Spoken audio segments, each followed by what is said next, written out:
Assalamualaikum and a very good evening to everyone who is watching this live right now. So for those who are on Zoom, feel free to put in your questions in the chat box. And for those who are watching through FB Live, do the same as well through the FB comment section. All right, so first of all, let me introduce our guest speaker for tonight, which is Mrs. Nurain Farhana Sairin from batch SPM 2007. So Mrs. Nurain is an English teacher who much of us love. So she teaches at MRSM Tun Mohammad Fuad Stevens, which is in Sandakan. And she pursued her studies in TESL, which is for speakers of other languages as compared to Tessel, which is English as second language. So this is something that she will elaborate later. All right, so Mrs. Nurain pursued her TESOL. Yeah, Mrs. Nurain pursued her TESOL at Victoria University of Wellington at New Zealand. All right, so before we start, let's bless this talk, I could say, with Al-Fatiha.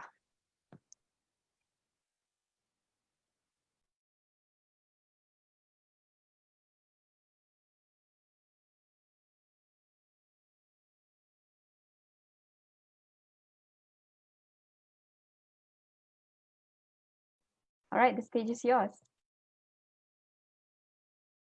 Thank you, Miss Iman, for the marvelous welcome. A bit excited to be here.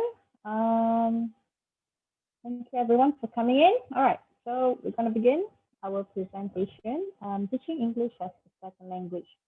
So technically, I am actually, I took teaching English for speakers of other language. However, it's kind of in the same line, and I'll talk about it soon, okay? All right, Ms. Iman?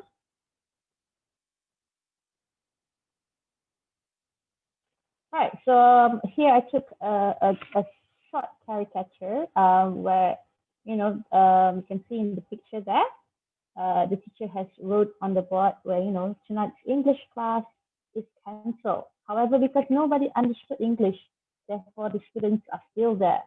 So that's why those who are really interested in becoming a TESL or an educator, you should make sure that your students actually know what you are teaching.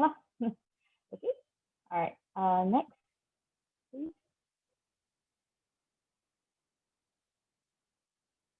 All right, so basically TESL, or teaching English, the common misconception about it is that you learn how to teach, you don't learn what to teach. Meaning, for example, if you are taking TESL, you need to be good in English already, and not, you don't take TESL to learn English, basically, something like that. So in TESL, you learn what makes English English. For example, you'll be studying its linguistic styles, you'll be studying the morphology, the syntax, all the things that make English English, rather than, going back to the basic of learning grammar, learning how to write an essay, how to write a proper sentence. That should be something that you already know before you take TESL. Okay. All right. So uh, the things that someone needs to have if you want to take TESL. Okay. So TESL is suitable for someone who has a good command of English, who likes teaching, okay, because it's in the name itself, TESL, teaching English as second language, okay. So you need to like teaching. You have to have a high level of confidence. You have to like a routine, because basically a teacher has his own routine. You have to prepare your lesson plan. You have to prepare how to execute your lesson, and also how to get feedback from the students. You need to be, what I mean by technical as well as creative is that you need to look at the nitty gritty stuff, for example, the grammar, but as But other than looking at grammar, you also need to also be creative in making sure your students can understand what you are trying to teach them. Okay, and as other teachers as well, you need to have high patience. You need to be really patient when teaching English because a lot of, as you all know itself, English is something that it's quite hard um, to get other people to speak it. So, apatah lagi, teaching it. So you have to be patient.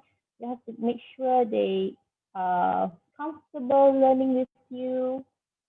In English, you should, sorry, a bit twisting the tongue. Okay, so also when you TESL is suitable for someone who is a good listener, okay, and also resourceful and passionate. So basically, if you like English, if you like teaching, go for TESL.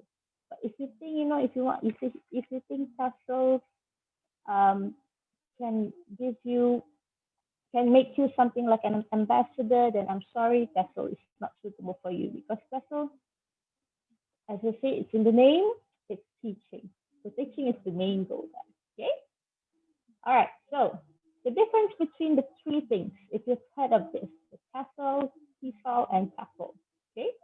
So TESL is teaching English as second language. You find this in countries where English is not the main language, like our country, like South Korea, South Korea or China.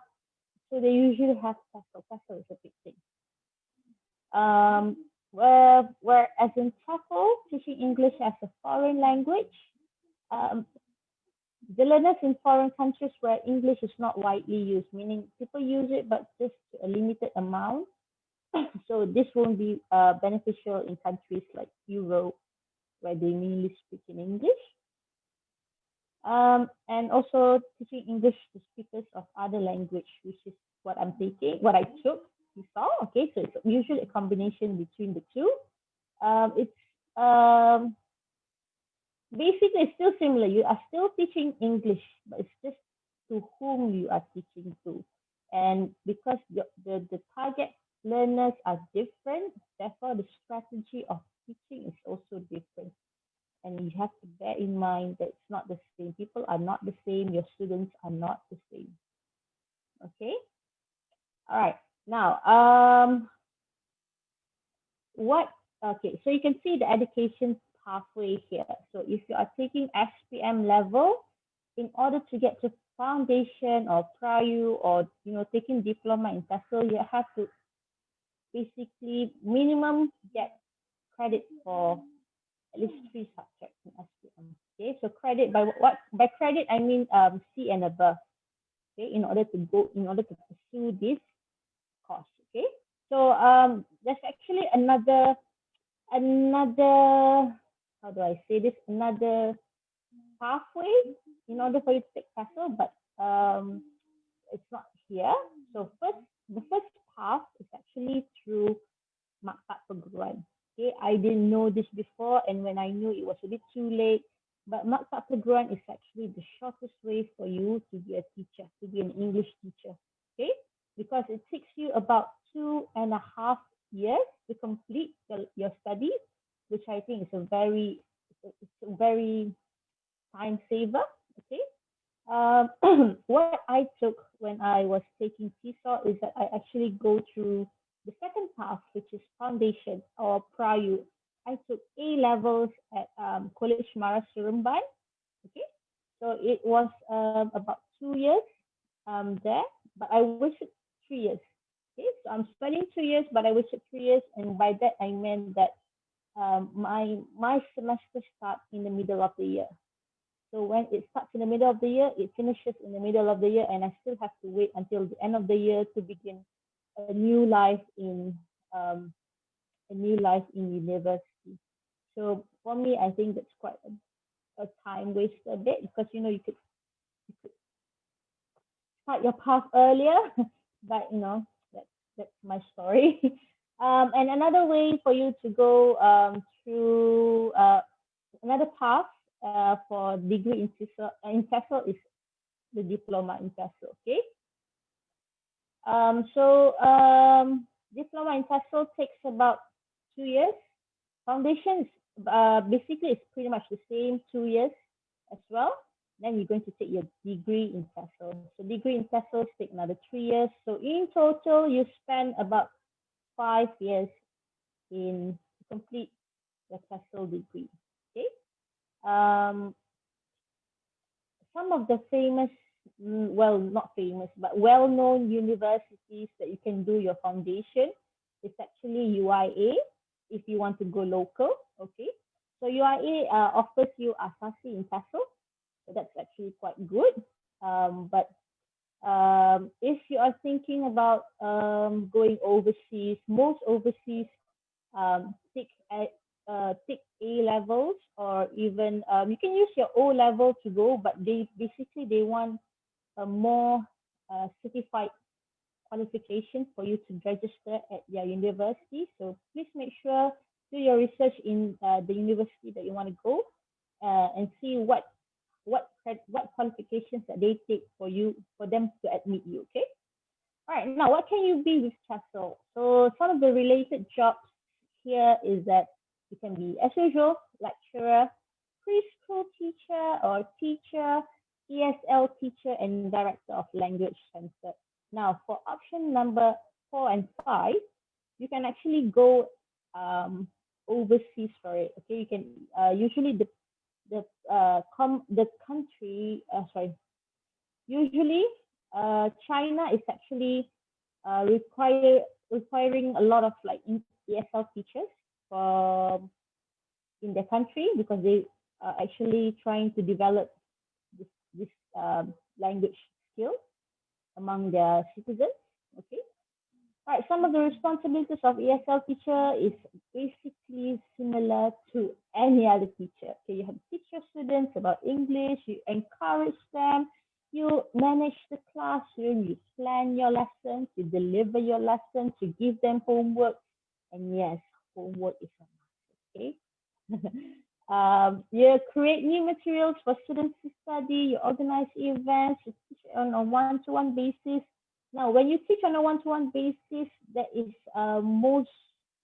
that goes mostly to teachers who in private schools because they are more focused and they have sometimes they do teaching aids, so you can be one of the teacher aids to a focused students. Okay, and also you can keep your student records. Okay, all right. Next one, I'm nearly there. However, there's a lot of celebrities actually in Malaysia who took TESL and become a celebrity. You can be that as well. Having a TESL certificate is just a qualification that proves that you are good in English and you are certified to teach. But if you want to be like Yuna and sing songs for a living, you can go for it. Okay, it's okay. Yeah. Alternatively, you can also use TESL degree as advertising or digital copywriter. You can develop course materials. You can develop textbooks. You can be a journalist, marketing executive, or even a PR executive. However, I would like to emphasize with you, since journalism or even marketing executive, they actually require a little bit more specifically focused courses. Okay, for example, journalistic journalism or even mass media, mass com, um, and PR actually requires you to have a qualification in terms of PR things. All right, so yeah, okay.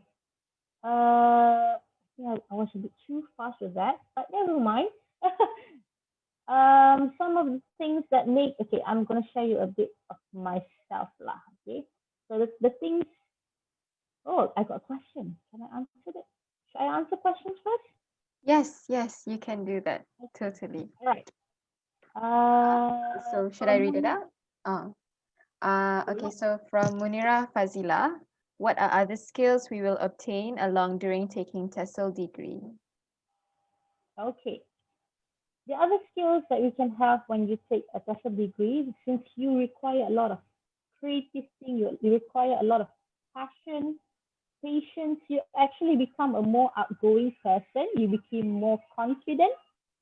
You can actually speak in front of people. Public speaking skills are actually something that you gather along the way. It takes courage, it takes confidence for you to speak. And once you speak as an English teacher, it's hard for you to stop speaking from personal experience. Okay. All right. Next question. All right, so from Moon Hanim, I think, she asked, nak tanya language center tu kat mana? Okay. Now, language center is basically a place that is usually common in overseas. I've seen only a few language centers set up actually in Malaysia. There's a few in Malaysia, but it's more common in overseas because that's where they gather a lot of other languages as well. Okay, so for example, back in my university, um, it's actually a place where you learn a lot of other languages as well. Okay, so like English, like Chinese, like French, your like Italian. That's where you go to learn things. So you can be one of the master in there. Interesting. All right, so Moon Hanim asks again, TESL akan jadi susah ke kalau kita tak mahir English daripada awal? Ataupun kita akan develop sepanjang kita ambil TESL?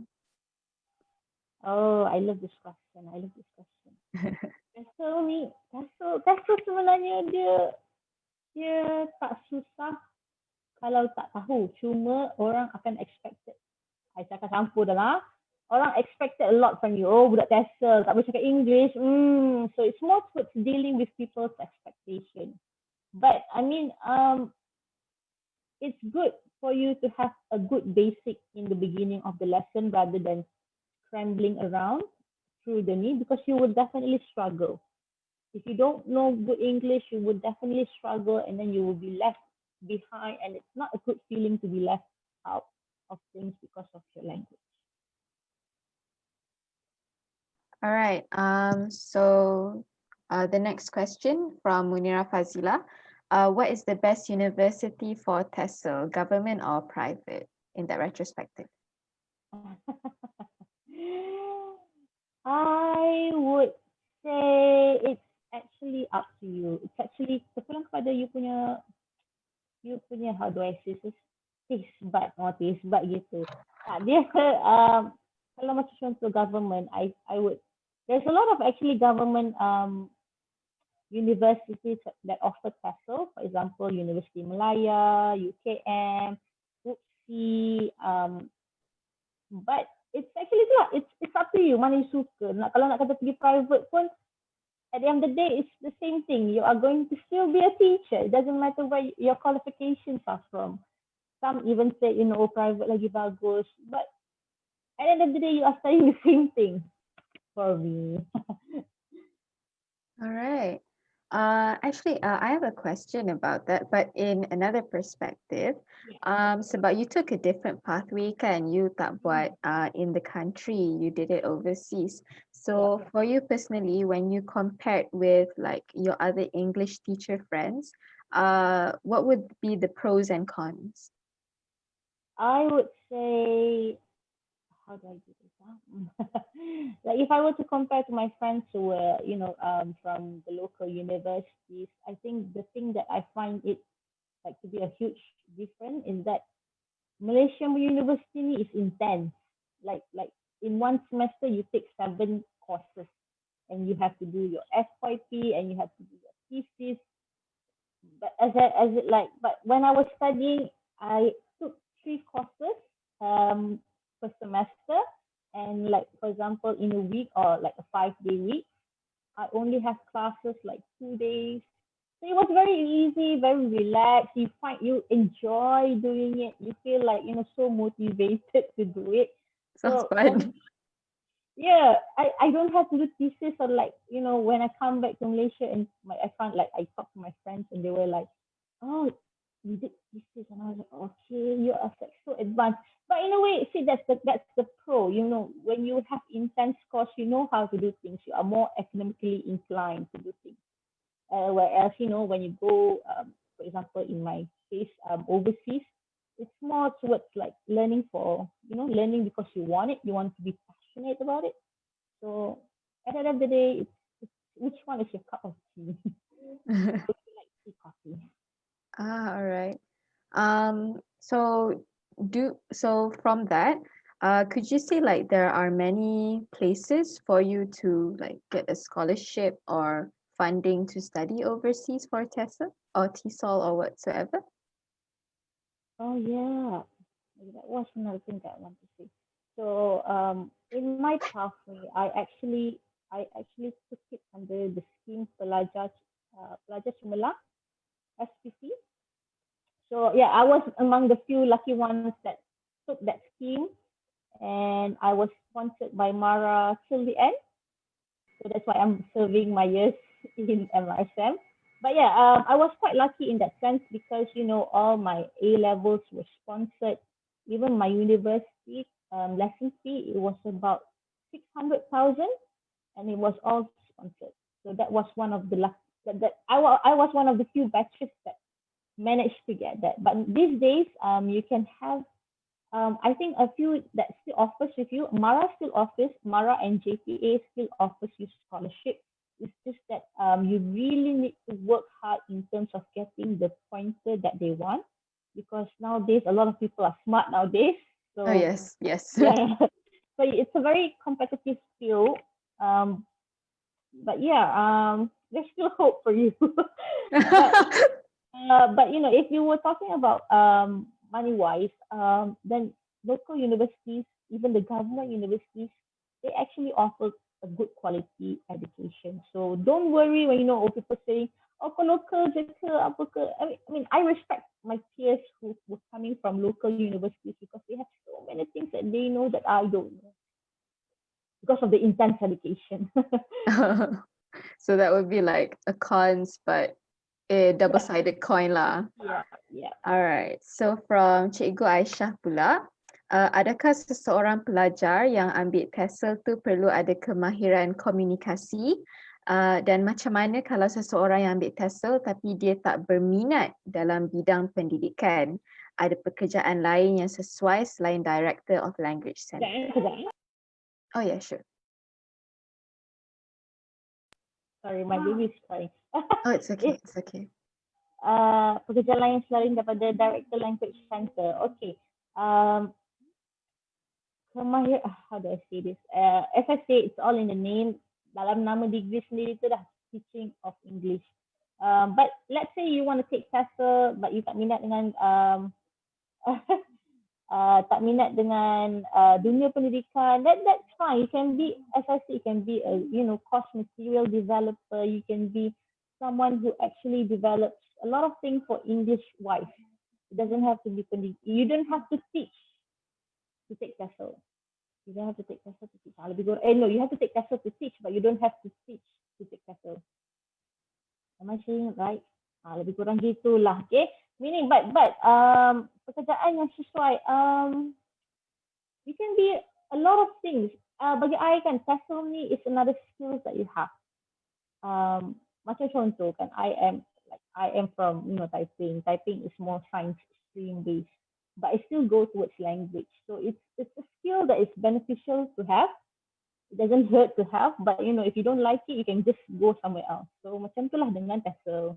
Kalau you berminat, it's a good skill to have, but if you don't like it, you can just do anything you want. You can even be a businessman, or for example, as I said, Yuna, sing songs, or even Pin Jamal.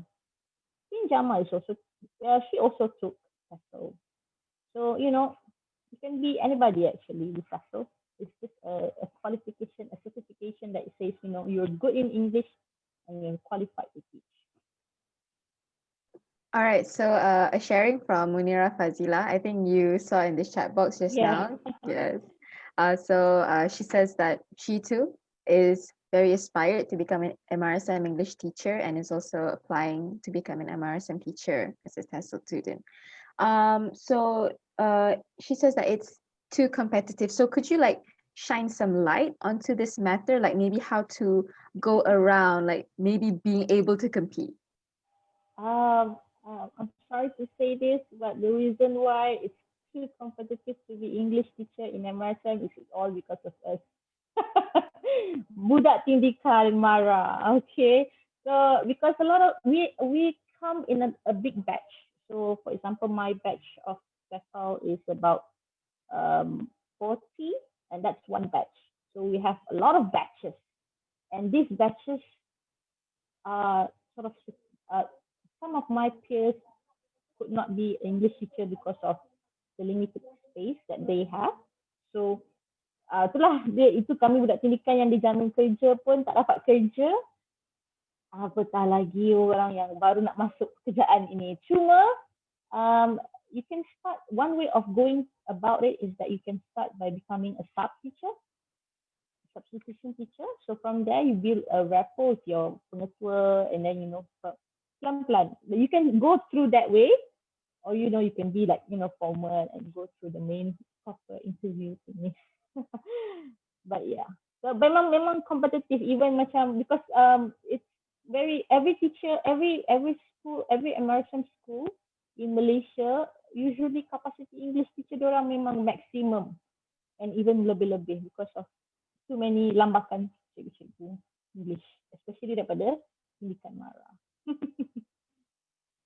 All right, so if say because like sangat banyak, so what is in demand specifically with the TESL, the skills that TESL provides, from the ones that you've stated, like what is in most demand? Meaning? Sorry, the job that is in most demand. I would say we need a lot more people in journalism actually. But journalism is difficult because it's difficult because there's a lot of people who are also taking journalism itself as well. But if you want to escape from the mad rat race in Malaysia in terms of finding jobs with your TESL, you can always take the leap of faith and just go overseas.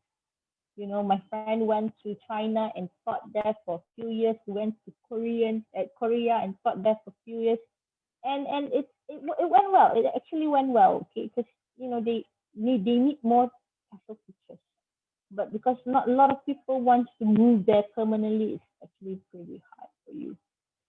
So that's one way of going around it. Because if you really want to be an English teacher, you can always be an MRSM English teacher, SVP English teacher, or SMK English teacher, Sekolah Ma'had English teacher, SMKA English teacher. There's a lot of places for you to be English teacher, but daripada you nak mana. And you have to bear in mind that all the kementerian teachers also have mata perguruan teacher waiting for them to take placement as well. It's a highly competitive world, sadly. All right. So with in mind that it is very competitive, what specifically were the challenges that you faced while taking TESL?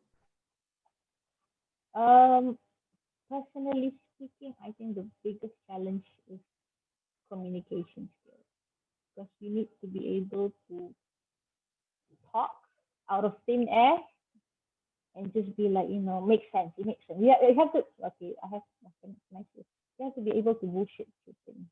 Gitu. Okay, because when people look at you, when they see a TESL students, they expect a lot of things from you. You mesti boleh bercakap, you mesti confident, you mesti yakin. And sometimes we are just not that. We are like, for example, I used to be like very introvert, and I like, minding my own business. But with TESL, I was forced to do big things. But I mean, in some sense, you become an ambivert, if you've heard of it. Ambivert, a mixture of introvert and extrovert. You become like that, and it's still okay, still you. You don't, but that's quite a challenge, going through that hurdle to be somebody that I'm not. For example, I used to be, back when I was in university, I tried to sort of go out from my Malaysian group, so sort of experience, have the full experience of learning in overseas kan.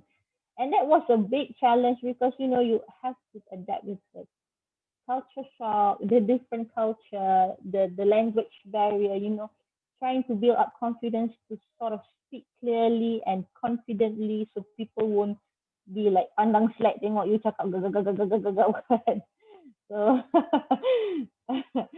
so itulah tu. Tapi itulah personal challenge is just like being the person that people want you to be when you are not that person. Especially, but because I have friends who maintain the same person and they are still a good English teacher. Tapi itulah. All right. So practically just focusing on, being a teacher and educating lah kan, not really about perceptions as much.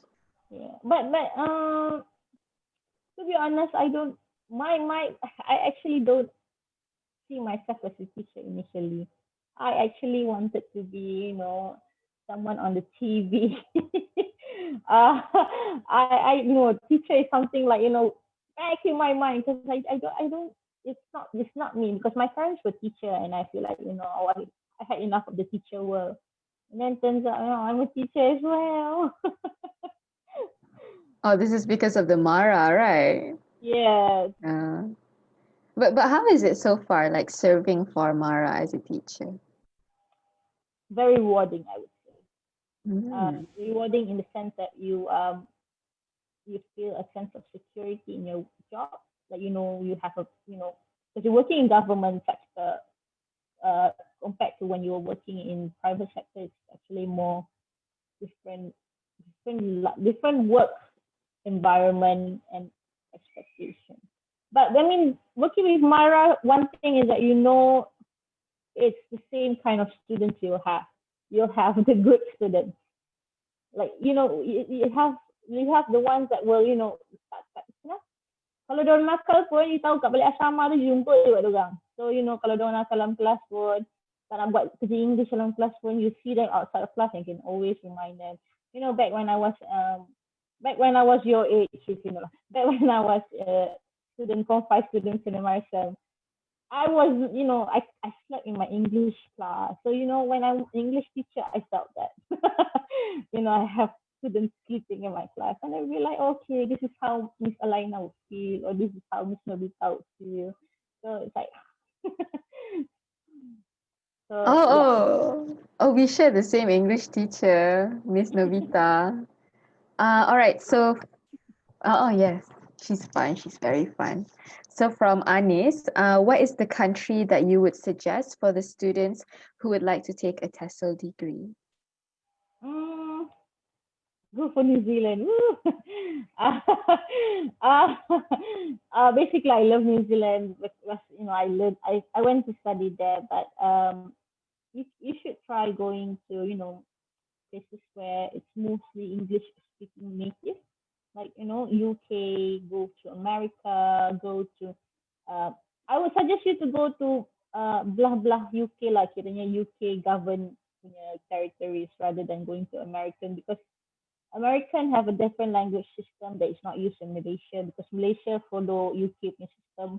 So I prefer for you not to be confused, and nanti orang kata macam lain pula you dengan I ni gitu. Jadi uh, personally you can go to UK, you can go to mana lagi New Zealand is a good choice. Australia Australia jarang orang pergi untuk TESL. Orang usually go Australia for engineering and everything. Tapi itulah, UK would be a good choice. London. All right. So, London, New Zealand, Australia. Okay. So, from Munira again. So, some rumors mention that taking TESL won't confirm high salary, but TESL is all about passion and vibes to help. So, what is your opinion on this? If you're taking TESL to be a millionaire, I suggest you don't. It's not the pathway to be a millionaire. Because teacher salary isn't that much. Isn't like 5-figure monthly. But you make decent money. You're doing something good for people. You're teaching people knowledge. For me, that's rewarding stuff in a way. Because it's something satisfying when you see your students be like, oh, that light bulb moment. That's like, okay, I'm done. Or when you have, because like recently SPM 2019 punya result keluar, and you find students yang always gagal the whole year, got a C in SPM, you'll be like, yes. So that's satisfying for me now, because you did your work and you feel. But yes, I would say it's all about passion. Yeah, it's all about passion. But if you want a good salary or high salary, try going to private sector, private schools. They offer really, really good salary. But with good salary comes high expectation, more responsibilities. You will be questioned more on, um, more ways for you to have to come up with in order to get the knowledge across. All right. So from Munhanim again. So is it hard to adapt to a new life in overseas? Depend on who your yourself is. Macam I ni jenis manusia yang campak dalam laut tenggelam lah. Tak masuk I can adapt. It just takes time. Macam that's my I remember back when we were first years, the thing that we did, like the most memorable thing that we did is finding rice. It's so difficult to find rice. So when we found rice the first time, we bought a lot, and then we ate it 3 times a day, like in Malaysia. And then while eating rice for lunch, we would discuss what we will have for dinner. Typical Malaysian things. And then the first year will be all about talking about how much you miss Malaysia. And then the second year or third year, you'll be like, I don't want to go back to Malaysia. That kind of thing. But I mean, it's not that hard to adapt for me. I think the hardest about learning in overseas is actually understanding the people and the culture around you, because they have macam contoh New Zealand, dia memang ada accent slang sendiri. So nak faham tu satu hal, lepas tu dia ada dia punya macam certain jargon yang dia pakai. Macam contoh, dia orang panggil seven as Steven. So kita pun Steven tu menatang apa lah, Steven ni kan. So memang bengap-bengap jugalah first year tu. So second year tu macam it gets easier. Okay. So we don't have any more questions. But I think what else do you think would be important for someone who wants to take TESL to know, besides other things that you've already stated? For me, this is something that I feel like after a long time of teaching. I think whenever you have TESL, whenever you want to teach that, whenever you want to learn TESL, you kena ada jati diri yang kuat. Bila jati diri ni maksudnya, contoh as I said before, TESL ni ada certain expectation. Budak TESL mesti orang kata gila-gila, budak TESL ni mesti outgoing. So kita pun jadi macam depressed sebab kita ni bukan macam tu. So you kena ada jati diri yang kuat, yang macam whatever it is, I mean. So that's the biggest hurdle that you have to teach yourself. You have to find yourself. With TESL, actually, I dalam journey mendapatkan ijazah TESL tu, gitu. Dia banyak perkara lah you learn. Especially when you're going overseas, I think it opens your eyes. Macam, I pernah je kena baling dengan botol arak. But that's the thing. That's a cultural thing that you have to be like, okay, there's people who don't like me and there's people who like me. And you'll be like, I'm fine with the word. Or, people will question you. Like, for example, when I went to my teaching practical in my second year, there's this boy, umur 17 tahun kot, dia tanya kat I, you mandi pakai tudung ke? Kita pun macam, ya.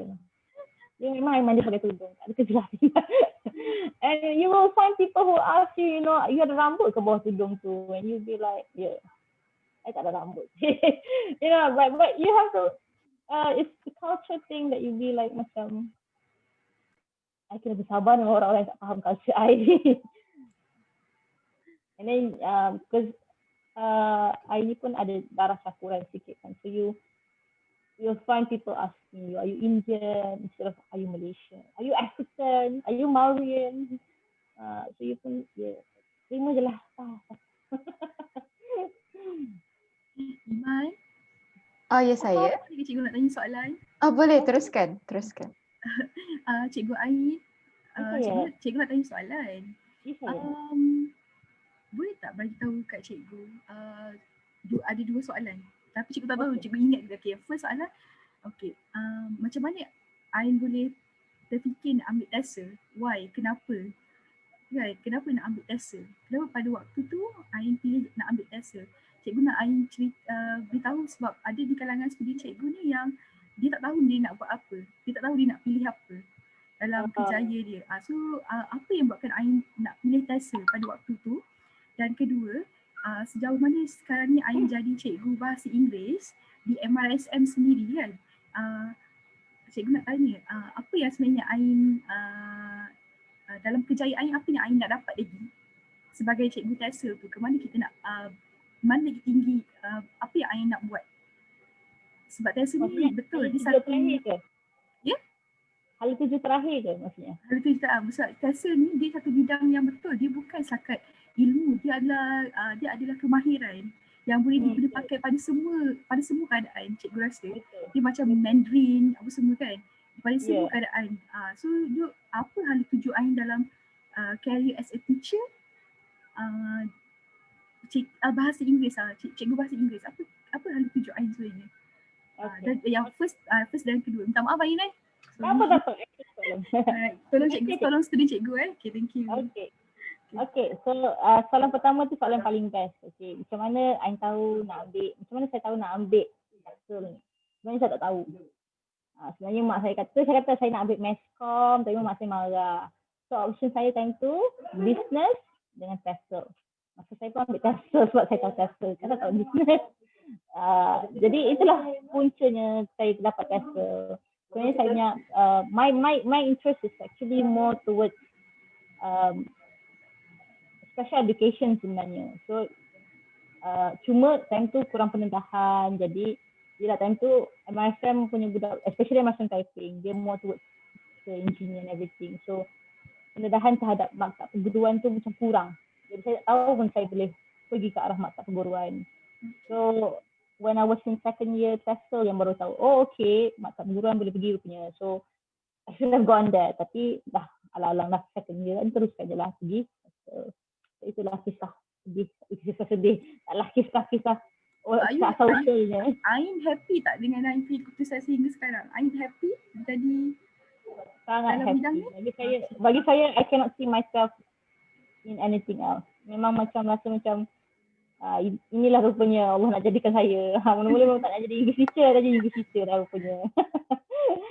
Jadi ada je macam dulu-dulu awal-awal kami belajar, ada orang kata oh cikgu ni sebagai last option ataupun something yang second rate, second class kiranya kan. Tapi bagi I, teacher is actually a noble profession that it's not designed for people who macam yelah orang kata lelaki-lelaki je dapat jadi cikgu ni. Tak, cikgu ni sebenarnya yang paling up. Bukan paling up maksudnya because I have quite a good result for SPM and boleh je nak pergi doktor. Tapi itulah dia. Masa selalu tanya budak-budak, selalu budak-budak tanya, kenapa cikgu nak jadi cikgu English, kenapa tak jadi engineer, kenapa tak jadi doktor. Habis tu saya cakap dengan dia, kenapa you nak ke orang bodoh-bodoh ajar you? Dia mesti nak yang pandai-pandai ajar you kan. So itu je dia. So contohlah dia kiranya teacher ni tak semestinya untuk orang yang tak tahu nak ke mana dah. Gitu. Dia bukan second last option. Dia macam memang apa yang passion? Apa tak ada passion? Jangan go for it. Dia ambil budak. Okay, so yang second question is that second question, kemana hala tuju selepas ini? Kemungkinan lebih ke arah saya pun sebenarnya tak terfikir lagi nak ke mana. Tapi macam ke arah more towards building course material ataupun developing something that sebab yelah kita banyak ada isu macam dah 10 tahun belajar English, tak pernah pandai English pun. So I really like to fix this kind of issues. So, macam I rasa macam yelah kita tak best pula kan kita je tahu English, orang lain tak tahu English, kita nak tolong orang tu kan. Tapi finding that is quite a challenging journey, especially when you are dealing with orang yang bina curriculum, who has a different mindset, stakeholder, banyak stakeholder. Jadi that's somewhere where I want to go, finding ways to help people to learn better for English ke, for apa ke. Mana tahu kan resepi I jadi untuk subjek lain juga ke. Tapi itulah dia.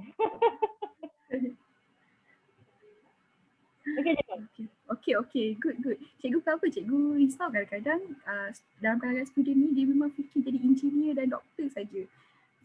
Sedangkan bidang banyak kan, bidang semua bidang banyak.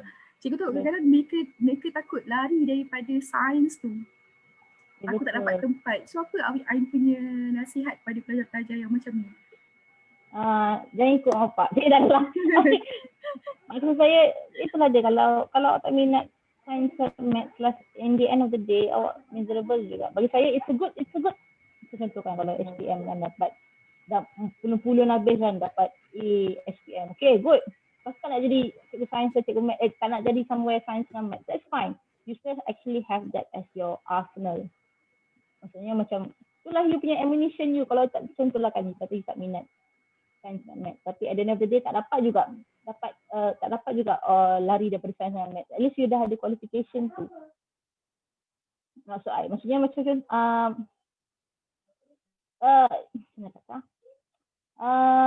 macam contoh kan, you science dan math macam lah kata macam Taiping ni dia satu je, dia memang ke arah science stream dengan math stream, sebab dia itu nama itu memang itu dia. Jadi memang susah nak lari tapi tak mustahil. Itu kalau you nak lari. Kalau tak nak lari, you nak jadi science doktor ke engineer ke science actuary ke, you jadilah. Pokoknya nak jadi apa you jadi. Tapi you jangan at the end of the day, you jangan jadikan parents you sebagai alasan lah. Kalau bagi I lah, kalau you nak buat apa pun, kata contoh, I jadi doktor ni sebab mak I suruh. Itu bagi I agak something yang I rasa you tak ada otak ke berfikir untuk 5 tahun je tu lah. Sepanjang you belajar itu je ke you niat you. Tapi bagi I, itulah dia macam tu lah. Saya kasar lah rasa cakap. Tapi macam tu lah. So kalau kita cerita pasal kerjaya, kata kalau pelajar ambil sekarang TESL, memang bidang kerjaya ni akan ada ke? Lagi 5 tahun memang akan demand ke? Whatever. Tentu saja ada demand TESL.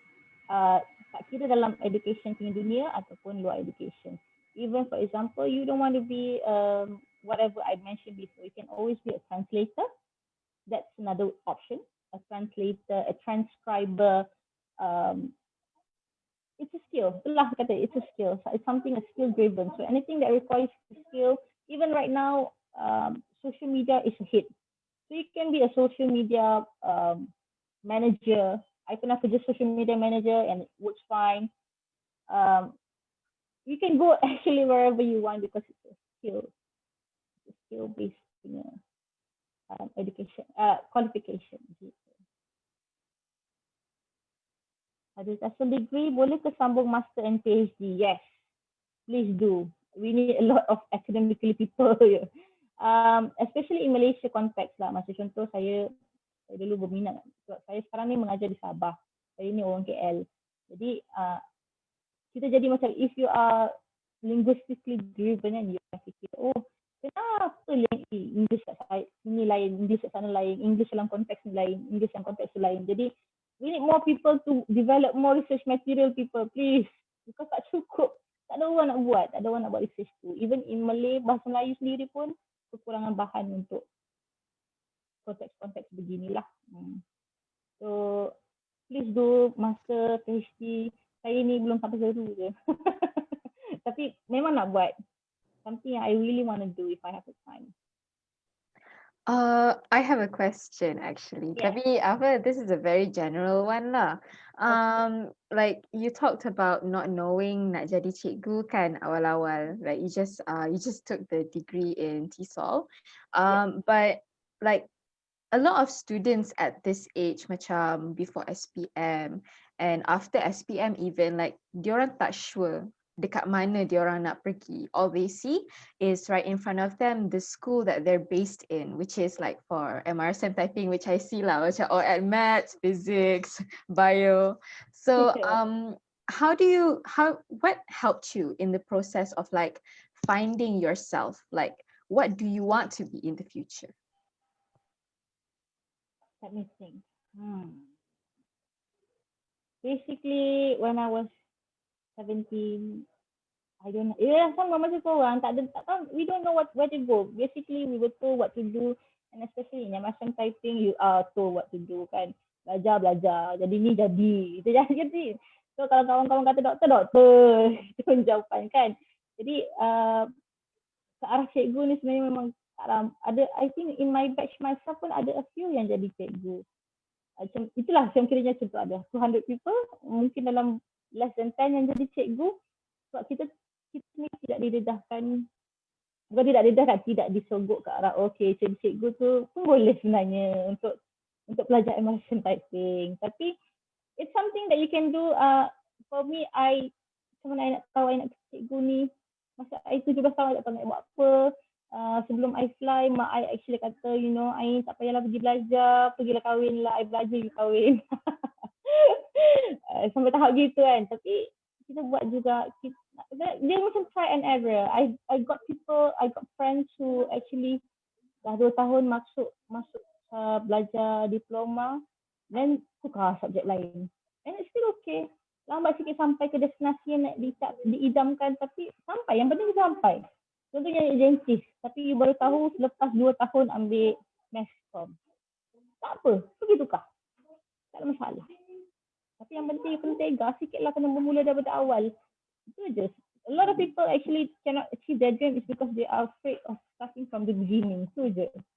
Tapi itu something yang you kena persevere, you kena, it's something you have to do it anyway. Betul. I very much agree. Sebab like sometimes we see these people yang takut nak try something new. They feel that they should try something new. They know that what they are pursuing is not very suitable for them. So taking that step to start something new can be very difficult. All right, so we have 8 more minutes before it finishes. A special question. So like, yes, MRSM Taiping can be very demanding, but could you tell us what was your journey back then leading up to how you could get such good results? For SPM? Yes. I am like the wrong person to ask. Have balance, people. Have balance. I was one of the few students yang time orang study, I main, komik, tidur. Because in class kita belajar. Waktu belajar kita belajar. Waktu prep kita prep. Waktu lain-lain tu you buatlah apa suka.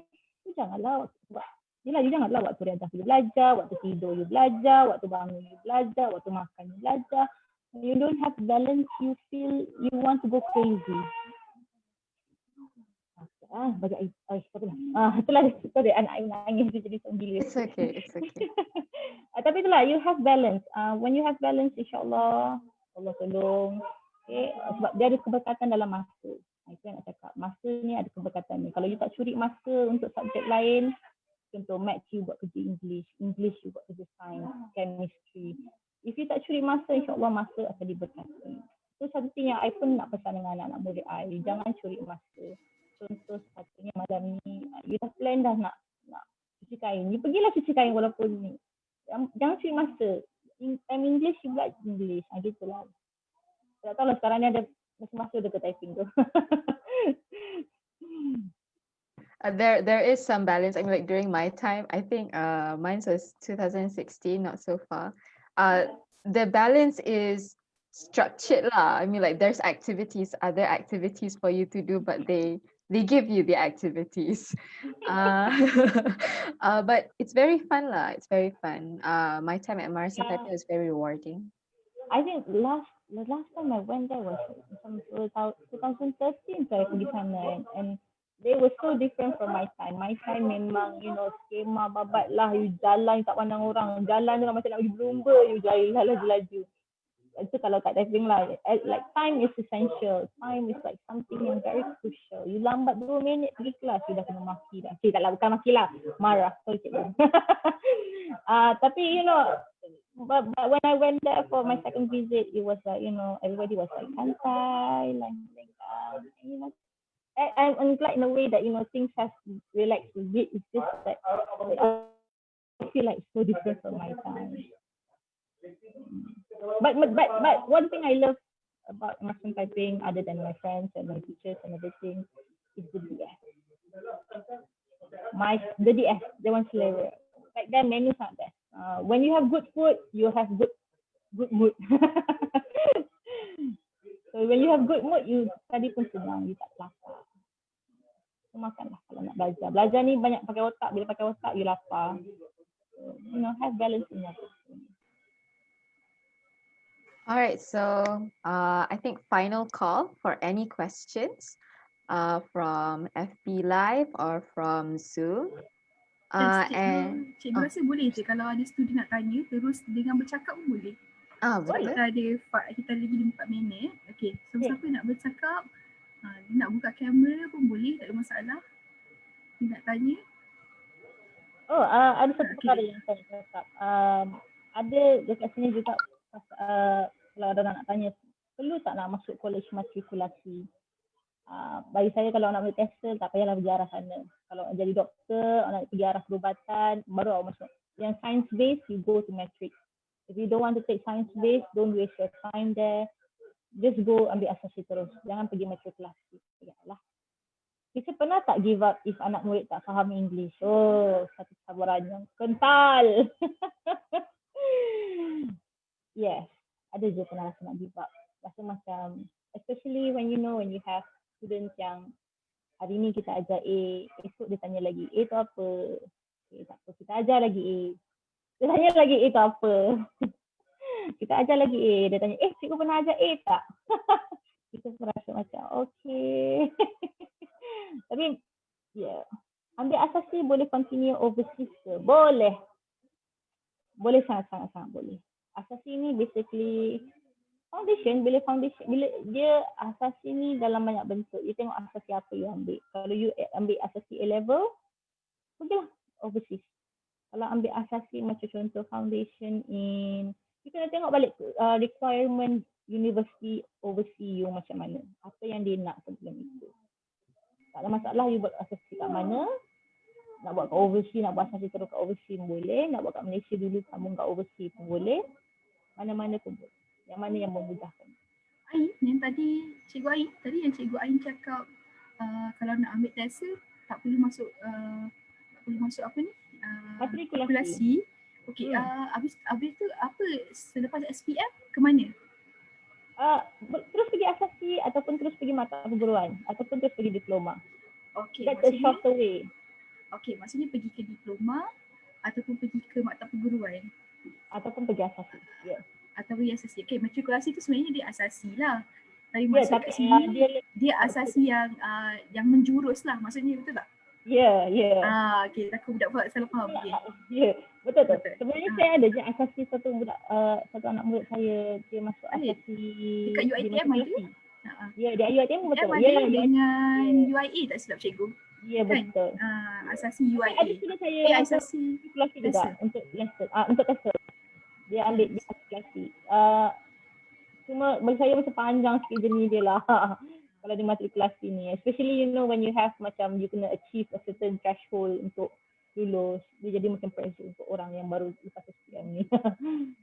Okay, Cik Fah, maksudnya mak ambil asasi TESL, bukan matrikulasi yang umum tu kan? Betul. Yes, okay. Faham ada murid. Okay. Oh no, tengok anak murid. Okay. Alright, so I think now dah 9:29. So any last wishes, Kak Ain? My juniors, super juniors. You guys are the special batch. Memang special lah tahun ni dengan COVID and everything, but don't give up, don't lose spirit, don't jangan lemah semangat. Keep on persevering, you can do it. Itulah the special batch. Dia akan dikenang setahun ada 2 SPM gitu. Also those who are intending to take TESL, you can try also talking to your teachers, your English teacher, and see how it feels to be an English teacher, especially in konteks MRSM. I would say a bit easier to be an English teacher in MRSM sebab itulah your students are cut out for you. Yang memang English okay lah, boleh faham lagi kan. Kadang-kadang ada yang dekat sekolah kementerian, ada yang memang tak boleh English langsung. So that's the cabaran you have lah. With MRSM ni dia mudah sikit lah. Alright, thank you. And also, good luck on your endeavors to teruskan studies and make study modules for students. I hope it does become a thing actually, sebab English is a very important language. Alright. Yes, very true. Okay, so that's the end of the session. Thank you very much for attending, for those who are in Zoom, and also for those who are viewing through Facebook Live. We'll see you if there is another session again. Good night. Thank you for having me. Thank you very much. Ain. Thank you very much. Thank you, Cikgu Ain. Thank you so much. Terima kasih, Ain. Terima kasih banyak-banyak, Cikgu. Terima kasih, tolong Cikgu. Okay. Cikgu tetap cikgu kan? Betul.